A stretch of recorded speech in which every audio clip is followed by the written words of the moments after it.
Hello, and welcome to the Digital Health Growth Show. Thank you for joining us.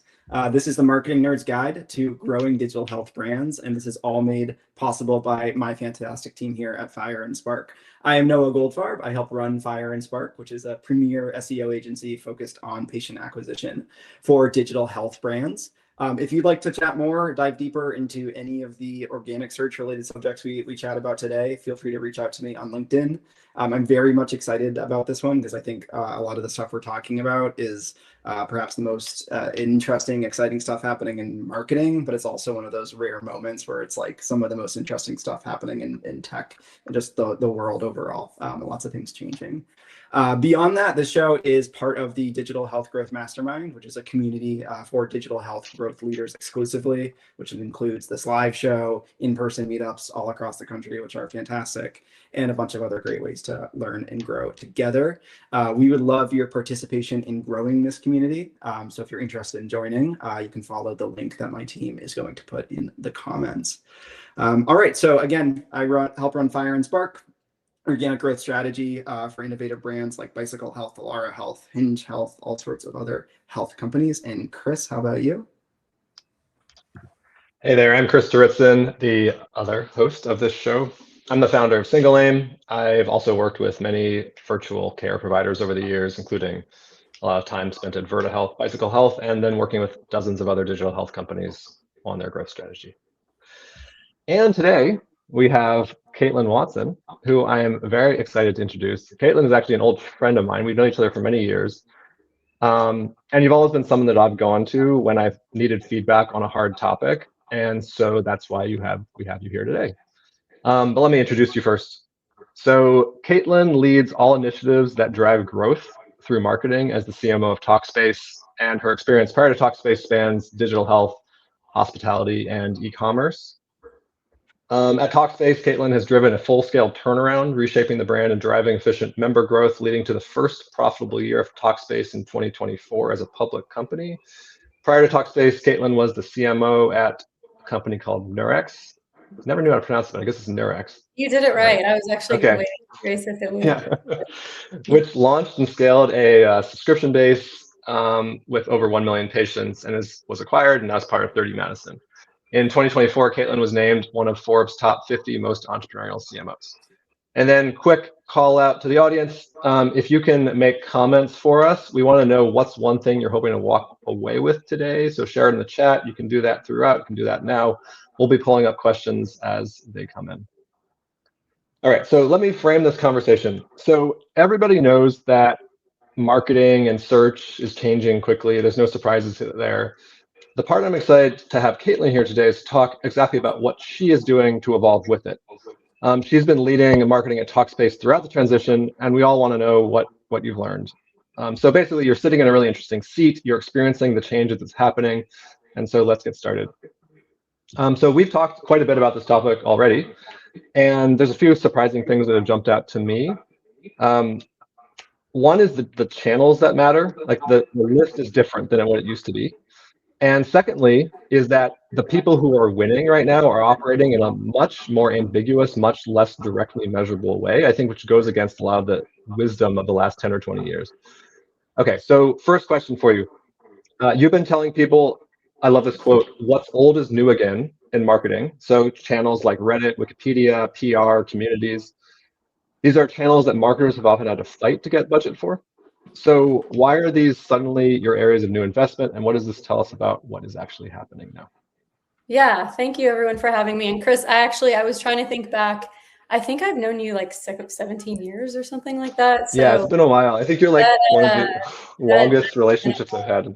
Yeah, it's been a while. And this is the first time I've been called a nerd. So I'm not exactly sure how I feel about that, but conversation for another day. So yeah, I have been saying what's old is new again in marketing, and it kind of started as a little bit of a joke, but it's just the reality. So why did that start? It started because as I started to look around, and I think this was early 2025, things started changing. AI started to be more commonplace adoption. Marketers started talking about LLMs. My team and my team's charter was really like, we are going to be sponges. We are going to learn as much about this new world and these new channels as possible. And, the stakes are going to be low. We just want to see, like, how do we parse through what's important for Talkspace, what's real and what's not real. And so what started really rising to the top outside of just, I laugh about it now because the conversation at the time was still like, is it called GEO? Is it called AEO? Is it LLMO? Is it still SEO? I think we've come so far from that, and we can talk about that later. But Reddit was definitely rising to the top, and really because the data was showing that it was the most highly cited in the LLMs. And so all of a sudden, all the marketers are like, yes, we've known about Reddit forever. Some of us have been doing paid advertising on Reddit. I would say as a generalization, most marketers were scared to approach Reddit because it can be a brutal community, and managing that community can be challenging. And so it's one of those things where unless you have the resources and you're ready to do it, a lot of marketers were just kind of like going to stay away from that one for a while. So now all of a sudden you have Reddit rising to the top. It's like, okay, who cared about Reddit literally a month ago? This is like January 2025. And now all of a sudden it's the most important thing. Same with PR. And PR specific to how PR is sort of blended with affiliate marketing. So again, affiliate marketing, a channel that's been there forever, sort of always been around. Some companies embrace it more than others.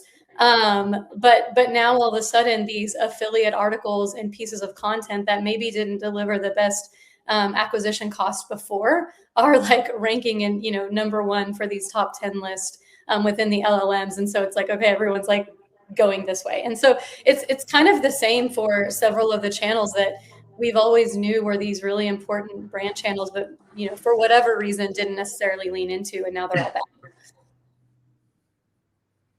Yeah, one of the things that I have found so refreshing in our conversations, and one of the reasons I was so excited to speak with you, is something you were getting at a minute ago, with the acronyms.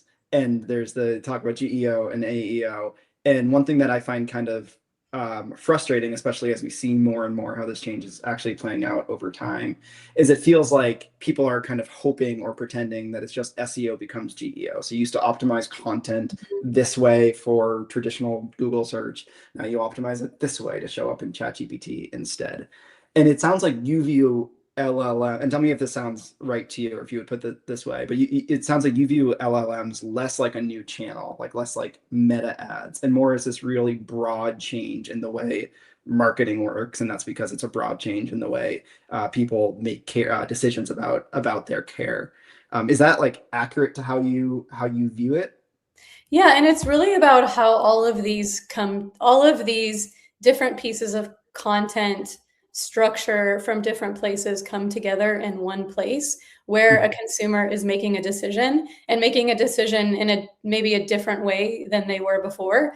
So going back to the sort of acronym hell that we were in about a year ago, what I'm seeing is that some of the experts, if you will, are definitely coming around, and maybe some of them started there in the beginning, and that they're saying like the principles of good SEO actually are the foundation of good, insert whatever acronym you want to insert here.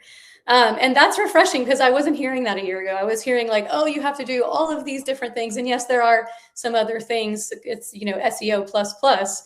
But the reality is like the EAT scores, the things that we've been thinking about as far as domain authority, like all this, site structure, all of those things still very important. And it seems as if the way that the LLMs are being built out is very much mirroring how we all built around Google. So that's kind of one thing. But yeah, I really think of it as a larger, ultimately it's a cross-channel strategy. So it spans essentially every single marketing function within the company. Because even if you start thinking about organic social, YouTube, PR, the brand marketing, the campaigns that you do, your reviews from Trustpilot or wherever you're getting your reviews, through your customer marketing, of course, your website and everything on and off your website. But it's really all of these things coming together to tell a story, and different levels of authority, if you will, from all of the places outside of your own website, which historically, yes, it is sort of the number one authority and you're trying to build for that. But it's really all of those other, we have digital health marketers here, you're thinking about all of the editorial, all the publishers. And yes, we've always been trying to get backlinks and, play that whole game and, get the strong content within those sites, but it's more important than ever. And what I've seen, in talking to some of the experts out there, if you will, is that recency of those authoritative domains matters more than ever. And I think that's why the affiliate piece comes into play, because so much of that new content is through those affiliate relationships. Yeah, that makes a ton of sense. Like I think one way, so I can imagine people watching this and hearing, which I sometimes do when I consume media on the subject, and thinking, well, does anything change? Like, has anything actually changed in terms of what you're doing over the course of the last few years? Or to like put it another way, if company A is really focused on LLM marketing or GEO or whatever you want to call it, and company B isn't, and they're just doing everything that they had been doing 3 years ago, like, how would those companies be operating any differently from one another, if at all?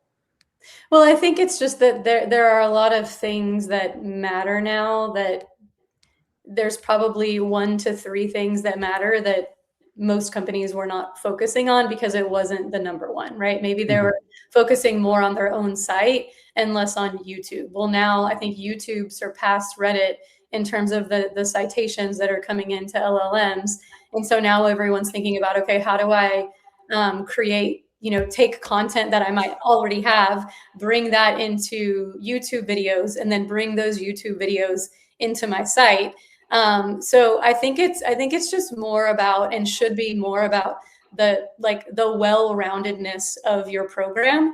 And if you think about where you're getting, at least this is what I've seen, if you're thinking about where you're getting support for funding within the company, we're in a unique time, because some of those things that maybe weren't getting funded before are getting funded today, because we're all in this together. We're all taking a leap. And I think most CEOs, CFOs, execs within organizations, they maybe weren't as on the forefront of something like Google, which maybe was like this sort of archaic, check the box, why do we need to invest in it, marketing opportunity and marketing funnel. Whereas, like, who isn't using LLMs? I think the fact that the behavior is happening by everyone gets it. And so that understanding and that clarity just makes things a lot easier to invest in some of those things that maybe weren't being invested in before. And then the other thing is just, what has really changed is how you think about the funnel, and how within the LLMs, like, the entire funnel really is happening at once. You're having a conversation. You're talking about a topic. Maybe in our case, you are you're talking about a relationship issue that you might have. You start going into a conversation not even realizing that talking to a therapist might be a good idea. And then you start going into a thing about, what are the best ways to get therapy? What are the best apps? What are the best platforms? What are the best modalities? And so it really is sort of, and I believe this with most channels, by the way, very different than a lot of marketers, that the entire funnel can happen within one channel. But I think with the LLMs, it's more than ever because of that conversational nature. Yeah, I also found that refreshing when we spoke, because I think, like, one of the most common questions we get as an SEO agency, is often like forwarded to us from the board member, from the CEO, is, I went into ChatGPT and I typed this prompt and, like, our link wasn't there, which is important. Like, it's not something to totally dismiss, but I think where that often drives you is towards what we were used to, which is getting a click through to the website. And what I sense from you is some degree of comfort with the idea that there's this kind of new place where people are making decisions. And as of today, it's a black box to us. But we just need to influence it as much as possible. For sure. And by the way, I've been doing this for a long time, and when your CEO or your board member is coming to you and saying, I Googled this and we didn't come up, you need to rethink your whole strategy and your whole relationship and sort of the trust factors within the organization for you to do your job. I won't go on that tangent. Oh, I would love to hear that tangent at some point. I hope we have time for that. But yeah, we've done it too, by the way. And thinking about things like even bringing the local aspects into LLMs, when you start thinking about the near me and the local piece, and plus what on average, like a 23 word prompts that you could never find them all. And we'll see across 10 different users, completely different answers and completely different responses. So it's different than it used to be on Google. Yeah, I think you hit on a really important point there, because you were talking about patient behavior. And I think over the course of the last few years, one thing that can be difficult for us as marketers to get ahead of and to think about from an outside perspective is we're using all these tools all the time, meaning we're going into Perplexity and we're going to ChatGPT, but the vast majority of the population still isn't. They're adopting it and it's growing over time. But I think now we're at this really interesting inflection point where more and more LLMs are being integrated into the tools that everybody's using. So I thought one of the most interesting things to come out of Google I/O last week was actually the Ask Maps feature, because everybody uses Google Maps, then it's right then and there.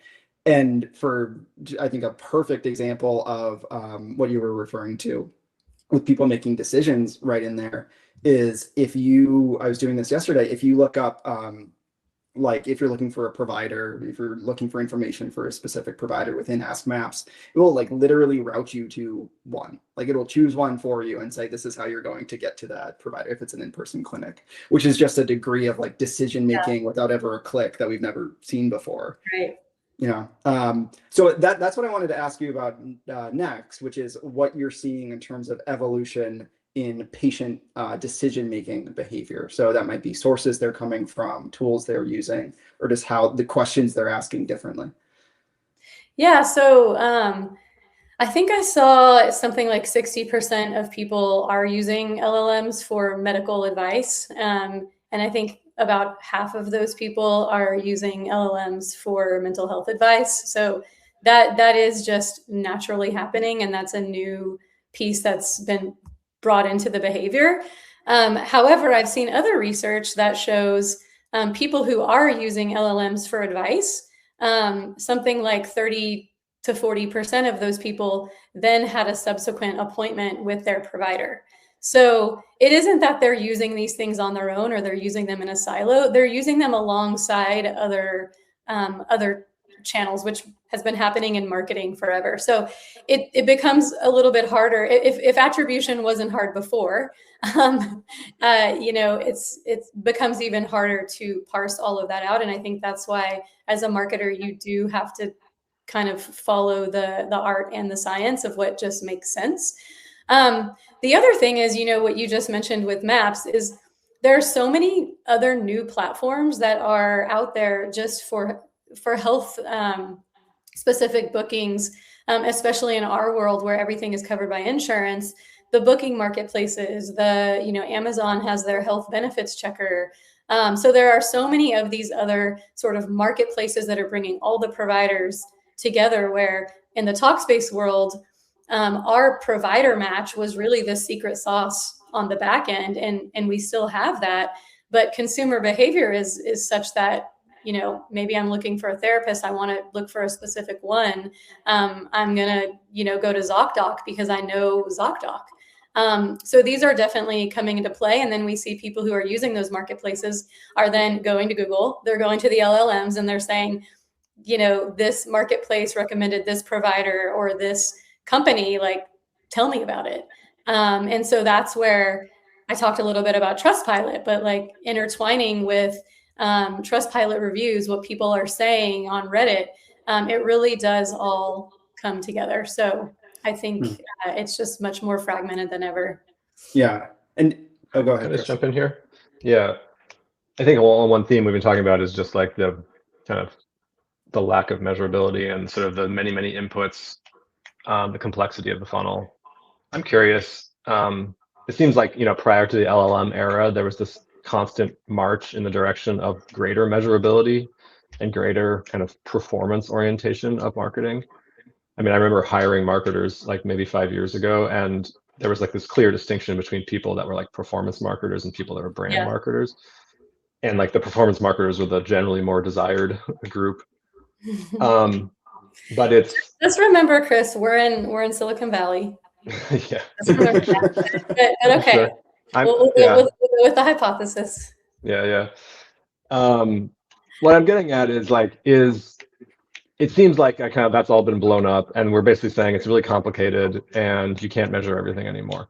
What I'm trying to understand is, do you think that's like a temporary thing and like we will get all that infrastructure in place again, or is this more of a semi-permanent or permanent situation where it's inherently complicated and it's not measurable? No, I mean, I still believe that you can measure everything. I firmly believe that. You can measure, maybe it's through leading indicators, maybe it's through holdout groups, lift studies, bringing together different ways of measuring, like, the old school, how did you hear about us, that everybody forgets about, like we're adding LLMs to that.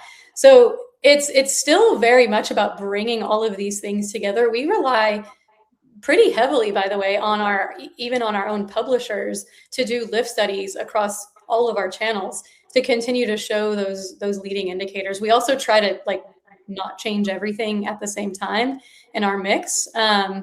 So I think it really is about and we'll talk more about metrics on Reddit, I think, later, but it really is about showing those indicators, showing the consumer behavior. The mix of what you're doing still has to come together to show growth at the end of the day for the bottom line for the company.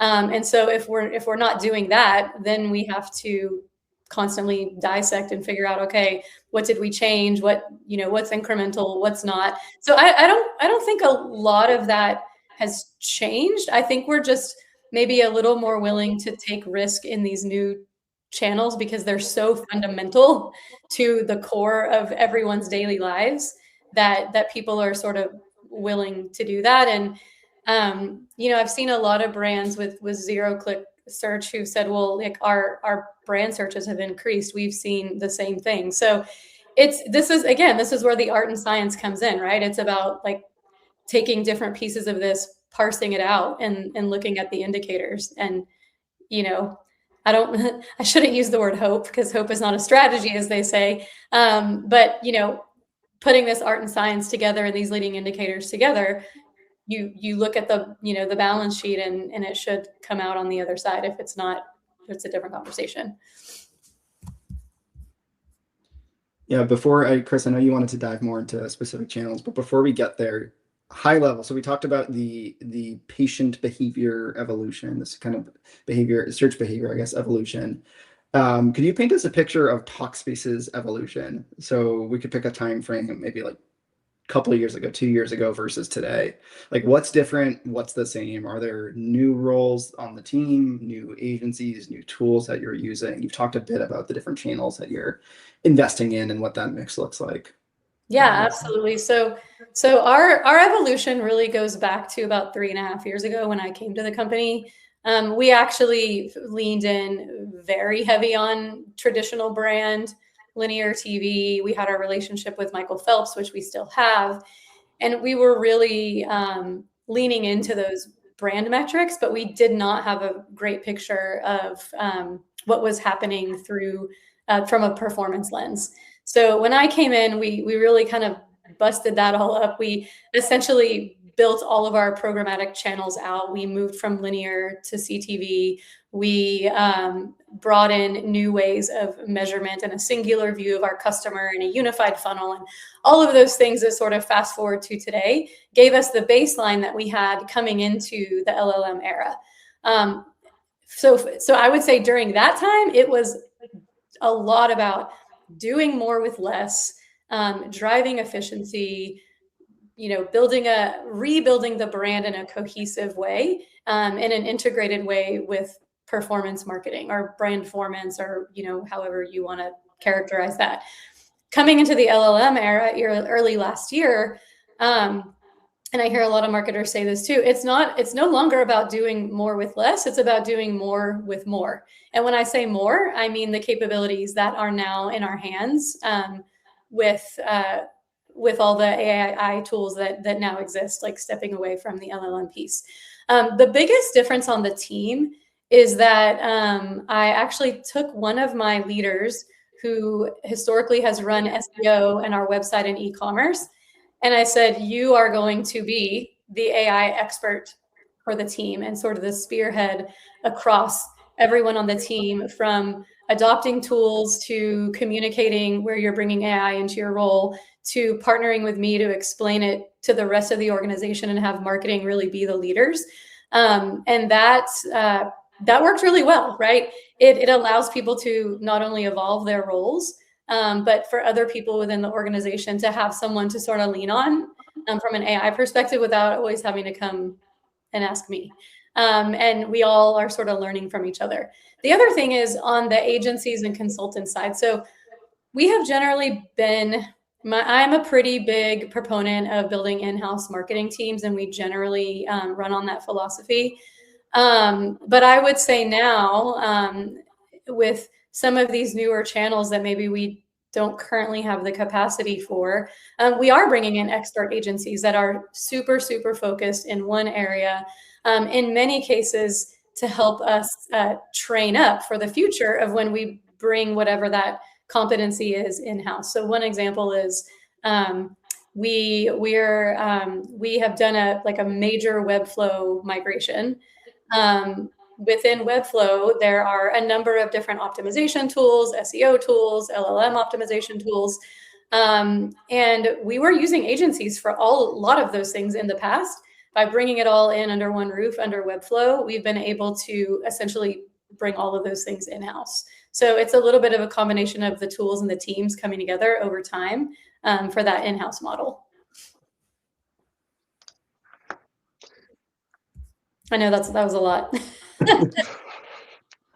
No, it's all good. It's fantastic. If anything Katelyn said has raised a question, definitely put it in the Q&A in the chat, and we'll get to as many as we can by the end. But Chris, why don't you dive into some more channel specific stuff? Yeah, let's get I believe there's no questions. Yeah. Come on, guys. Let's get into the details here.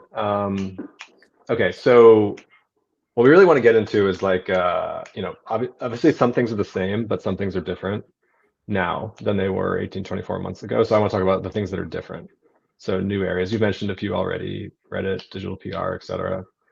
So I'm going to go channel by channel. I'm going to talk about the ones that are really growing, really getting new investment. Before we do that, just so people know, can you share what has basically how it's been working at Talkspace? Just share some top line metrics, what's been going up in this period of time. How do you know basically your investments are working with Talkspace? Yeah, I mean, we have been growing 30% quarter over quarter for a very long time, and we have not been spending more. A lot of that has been through organic growth. A lot of that has been through, we have digital health people here. A lot of that has been through how do we capture that organic growth relative to the fact that we're a network with essentially nearly every single payer, and how people sort of search for healthcare in many cases from the payer side, and how we're able to sort of capture that. And that all is a common thread that's also woven through all of these channels. So the example being, I have Cigna Healthcare. I'm looking for a therapist who takes Cigna. It's probably unlikely that Cigna is thinking about all of these things in a way that a digital health marketer is. Maybe they are. But their domain authority around something like online therapy is not what it is for Talkspace. So we're leaning really heavily into the fact that we now cover everyone with insurance and sort of weaving that through. And we can see that in the traffic and the conversions that we're getting specific to those areas that we're leaning into through all of these new channels. Cool. So and we're a public company too, so you can you can ask your favorite LLM. I'll see all of this stuff.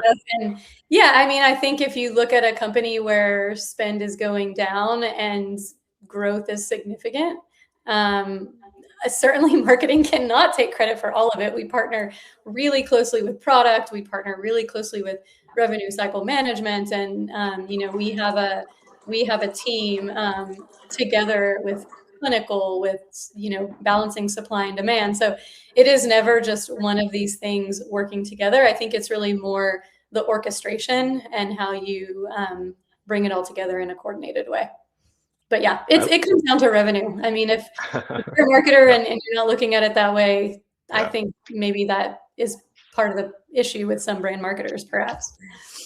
Yeah, I mean, it's great that Talkspace is public, so all of us can have access to your data and see what's going on. Also, because I think there's many other companies that are not public that are in kind of the same boat, maybe then similar revenue size, maybe a little bit smaller, maybe a little bigger. Yep, it's all out there. It's all out there, whether I like it or not. Yeah, no, it's good. It's good. Okay, so let's go into channels here. I'm going to start with Reddit because we've talked about that a little bit. You shared with us a story in our previous conversations about working with an agency, first an SEO agency that didn't work out. Then you went with a Reddit specialist. So let's talk about just that story, like what worked, what didn't, what the specialists do that the non-specialists didn't do. Let's start there. Yeah, so we think of ourselves as, I would say, an early adopter in general of marketing technologies and things that are happening out there. So it was kind of like, okay, Reddit is #1 in citations. We've got to figure out Reddit. I think many marketers were trying to figure that out as well. And then you have to think about, do you have the capabilities to do this yourselves? Do you not? We did not. So we actually went to our existing SEO agency. And I think what's happening with a lot of agencies now is they know they have to have the AI capabilities. They maybe weren't necessarily built for it, but they're trying, and that's okay. And some of the agencies that are sort of AI first and were born out of AI, maybe out of like the AI era, maybe have a leg up just because they were sort of built from scratch. And so the first take that we did, I think, was they were just trying to do what they thought would work. And it's, really capturing your own subreddit, reposting your content, doing original post and comments. I mean, a lot of these things are very obvious, but I would say you have to know the channel really well and do it in an eloquent way for these things to really stick. So we didn't necessarily see that. It was kind of a little bit slow, a little bit clear that this wasn't sort of their first principle. And so we really made that change and just went to a specialist, and the specialist, this is all they do is Reddit. And so they have not just the strategy, but they have the tools, they have the clients, they've done it before, they have the case studies, they know how to show you whether this is something that's sustainable or just like a one-time pop. And so they're able to provide us, and they weren't doing a lot of the strategies that the other agency was doing. It wasn't that different. They just knew how to do it at scale and how to get the performance, because that was really their specialty. So now we're looking at things like the direct click growth from citations that come through Reddit. We're looking at the percentage of posts that are posted or comments that don't get taken down. And by the way, it's most of them. So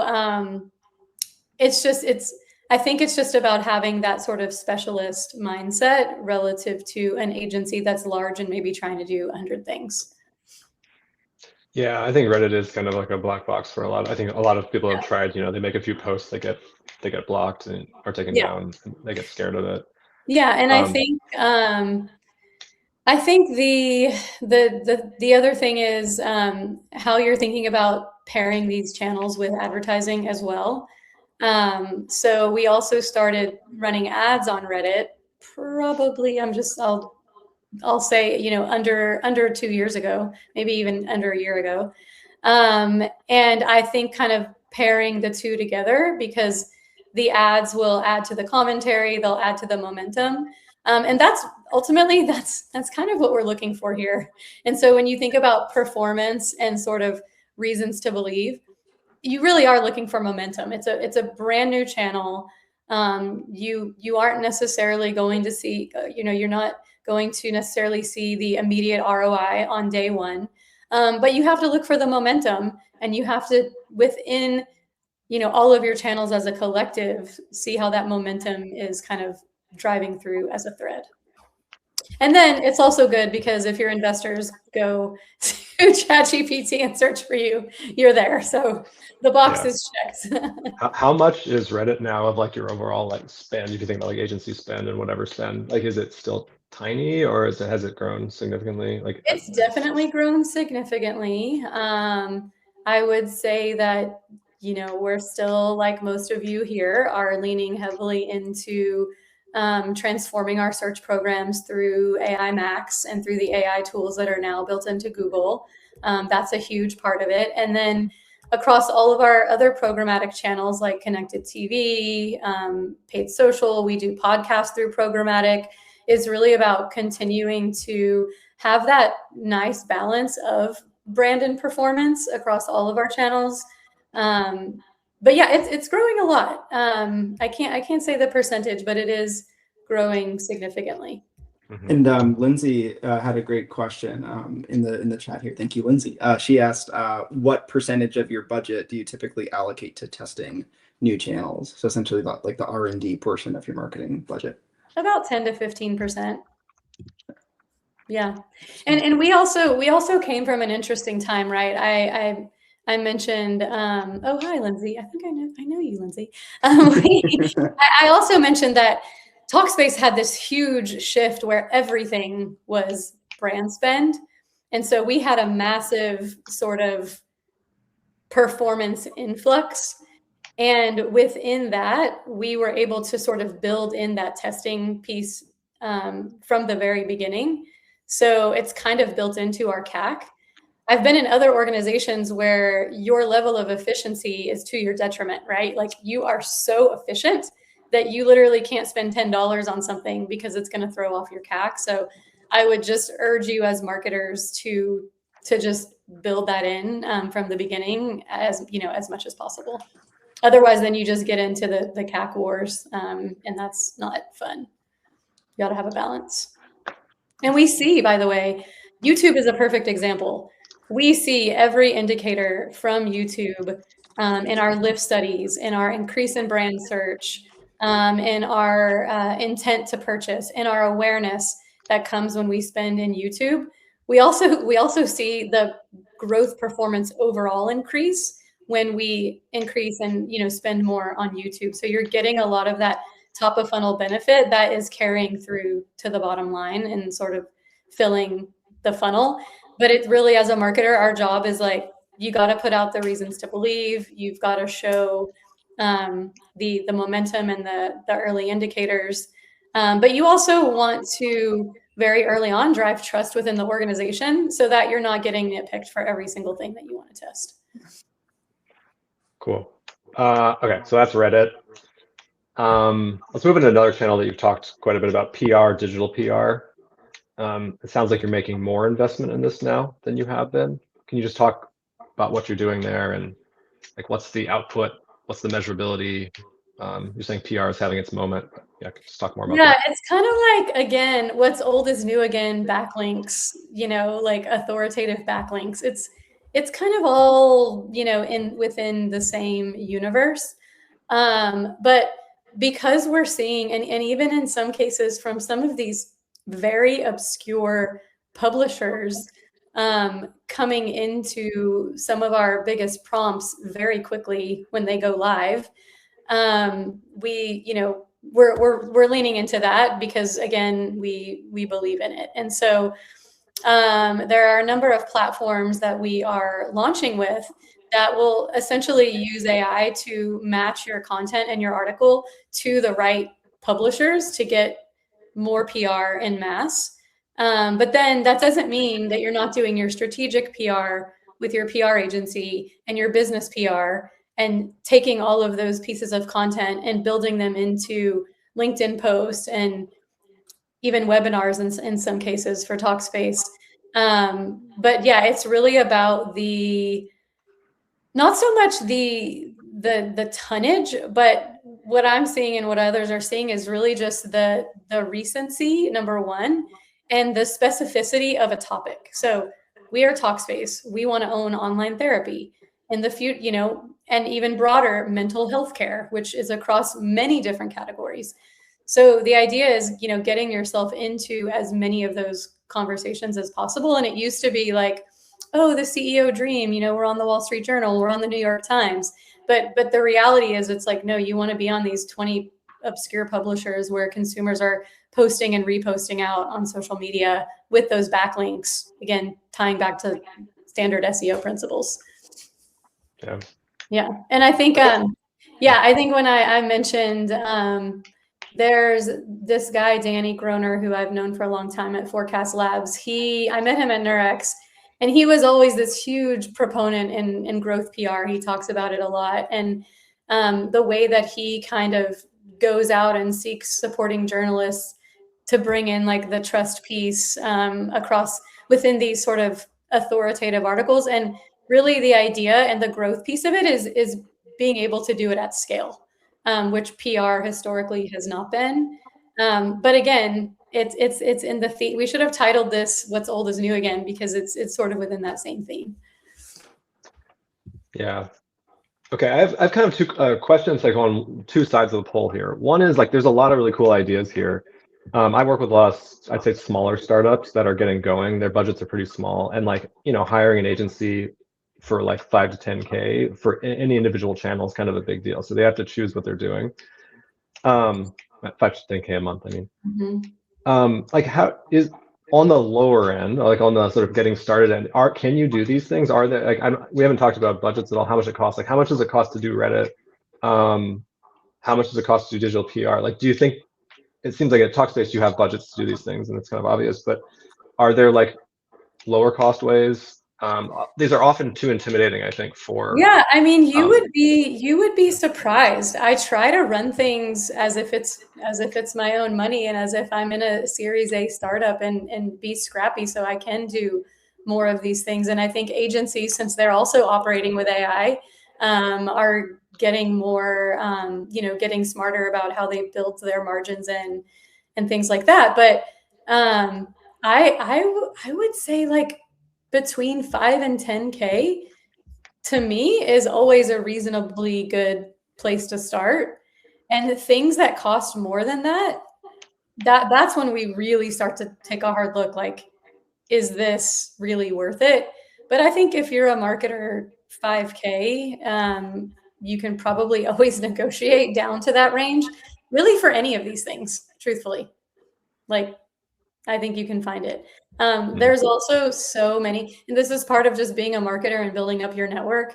There are so many incredible 1, 2, 3 person shops, freelancers who are specializing in all of these areas. And quite frequently they are, you know, willing to go even lower than that. I'm actually curious if you're willing to name some names here. Not people that are willing to go lower, but people that are really good at these channels. I would say Jan Jepsen and his company, Early June, I think, is one that kind of comes to mind. I could probably create a whole list of these, but you know, this is part of my secret sauce too. But yeah, there are a number of these out there, and I would say again, just as a marketer, like, put yourself in these communities. You know, even though Talkspace is a public company, I would say we keep in mind we are a smaller public company. But even though we're a public company, I go to like Series A, seed stage events and talk to marketers all the time because I actually learn from them and bring it in to what I'm doing, and then vice versa. Yeah. So yeah. Okay. Look at the time. We're kind of getting low on time. Noah, do you want to move on to the next section? Yeah, I think we're looking at our notes here. I think the section I actually want to jump to is continuing this conversation, which we called like the CMO rapid fire, which is kind of advice for the CMOs out there.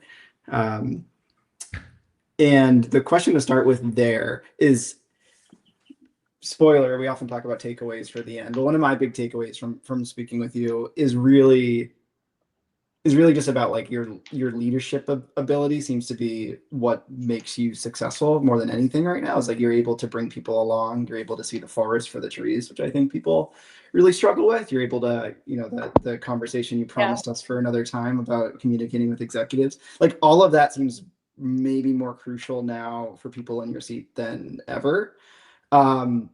And so I guess that's the question, is like, how can CMOs lead their brands into this era? And like, what does effective change management, if we were to call it that, look like at this moment? Yeah, I think we're really lucky on the marketing side, and that adoption of AI is usually, even within a digital health company, of course, assuming no PHI and all of the things that we all know are really important to abide by. But these are usually like low stakes things that you can test. Much more low stakes than, okay, do we try this new AI tool within our EHR, or like anywhere that actually touches the patient. And so that just means, like, to me, is sort of leading by example. Here are some of the things that we can do with even our, maybe it's an existing publisher that we're partnering with, our connected TV partner, Mountain, that we work with. They have some new AI segmentation and targeting, and we were one of the first to adopt that product. So then I'm taking that and I'm showing that to my leadership team and saying, here's the power of AI in something that we're already doing, right? Our acquisition cost was here within this channel. We sort of felt like we had really squeezed the lemon, and now we're doing this, and now we're here. And so I think it just gets people comfortable to try these new things, and allowing marketing to really be the leader of that. And then also within your team, keep like creating the space that mistakes are low stakes, right? Like if you're bringing on a new creative copy partner, like Anyword is one that I use all the way going back to like a couple, 2 years ago, before anyone was really even talking about AI. Created in a world where the mistakes are low stakes, right? Be the teacher. I think we have a unique opportunity as marketers in our organizations to do all of those things, and essentially be the one to push it from the inside. Within Talkspace, we're really lucky because we're also and many of you are you're also building AI products within your organizations that, you're trying to figure out, how do we bring those to market, or how do we incorporate those into our story? And that's sort of the product and engineering side of things. But usually much slower to adopt, much more sort of, from the compliance lens, versus I think the marketing side is just a little bit easier to jump in. And then, like I said earlier, find that one person on your team that is typically the tech enhanced leader, the person who works really well across the entire team, because you can't really do it all yourself. Or maybe you can now with AI, but definitely kind of have a named leader within your team who people can kind of go to, who can also advocate for things as well. Mm-hmm. Awesome. We got another great question again from Lindsay. So thank you, Lindsay. The question was, how much impact do you see paid search / social efforts having on whether you show up organically? We see it directly, for sure. And I think, I don't know if it's necessarily as much about showing up as it is about the more we're there from a paid perspective, the more people are seeing us, and then they're converting through the organic channels. So less about showing up and more about like capturing that conversion as part of the mix. Yeah, and you would see that show up in Search Console, for example, as the branded traffic, right? Exactly. Yeah, we definitely see like the ups and downs aligning together pretty well. Yeah. All right, let's go back into our quickfire round here. So, Katelyn, what podcasts or newsletters are you most into, or would you most recommend for this audience? Podcast. I'm always listening to Seth Matlin's the Adweek CMO Vanguard, a lot of the senior marketing leaders. The other one is, and that's like more specific to marketing, but of course AI becomes a topic, but I like listening to things that are much more kind of old school traditional brand, if you will, because it also makes you realize that there are a lot of marketers out there that are just now going, oh yeah, we're aware of AI. We should do something in AI. We're digital health companies, so we're leading the charge. We're in the thick of it. But it helps you sort of understand where you sit in that continuum. And then also, I kind of took it on myself again a year and a half ago to just be a sponge with my team. And in doing that, I went to basically all of the AirOps webinars for like a year until they kind of started running together. But they bring amazing guests to the show. Ross Simmons is a guy who knows literally, I would say, everything about Reddit. So we follow him really closely. And then Guy Yalif from Webflow. Webflow actually acquired his company, which I think was called Intellimize. Sorry, Guy, if that's not right. And he basically is within the company as he's essentially just an advocate around LLMs and not even Webflow as much, but Webflow was really smart to bring him on to be this advocate. And he kind of just goes around and teaches CMOs what they should care about. So I've spent $0 on all of that. And I was telling Chris before this, I certainly don't claim to be an LLM expert or an AI expert. I'm more of a CMO who's trying to make sense of all of these things happening and adopt things in a way that makes sense for Talkspace. I look to these experts to really help me kind of frame that up. Cool. We got actually a few more questions, but we'll go with a question from Katelyn right now. Okay, so what's the next channel you think will follow the old is new framework you've identified? And then a follow up to that, any physical marketing you've invested in, like postcards, et cetera?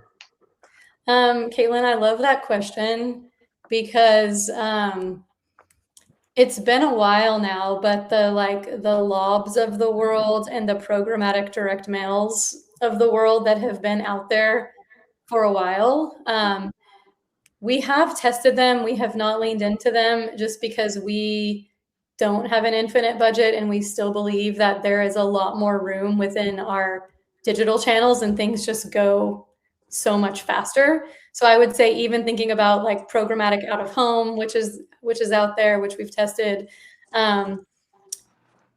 these things are still not as fast nor as accurate as some of the other channels that we mentioned. So, but this is where like having a little bit of a testing budget is helpful because you could just kind of play around with those things and figure out what works for your brands.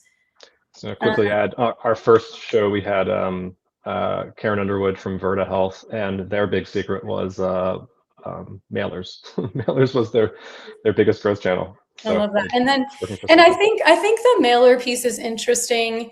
If you have a very specific audience for Talkspace, we actually believe that everyone should be getting mental health care. And I think a lot of companies are like, okay, we want people who have this certain payer. We want people who have this specific condition. We aren't as tightly, we're not as tight with those specific things.